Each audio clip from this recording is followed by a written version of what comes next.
Bir saygılarımızı sunarız. Tebrik ediyoruz, kutluyoruz. Eyvallah, sağ olun. Çok örnek oluyorsunuz. Şöyle. Resim bir tanesi. Annem eve geldiğinde tüm gün açtım. Babaannem, ablamdan yemek yemiyordum. Daha sonra hep başında mı olacağım diye ayaklarımı kullanmayı öğretti. Lise 2'ye kadar Adıyaman'da okudum. Daha sonra 18 yaşında İstanbul'a taşındık biz. 17 yıldır İstanbul'dayım. Resimle uğraşıyorum. Resmi çocukluktan bu yana da çok seviyorum. Daha sonra kendi hayatımı yazmak istedim. Sol Ayağım kitabını okumuştum. Ondan esinlenerek.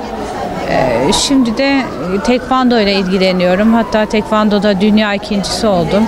Birçok şehirde de resim sergileri açıyorum.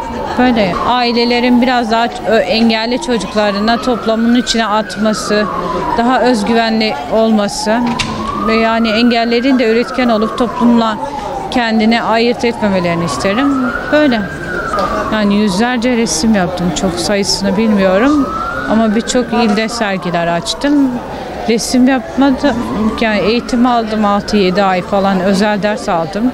Sonra bir yıl ara ara böyle ders alıp gittim. Öyle şu anda bile ders alıyorum bazen.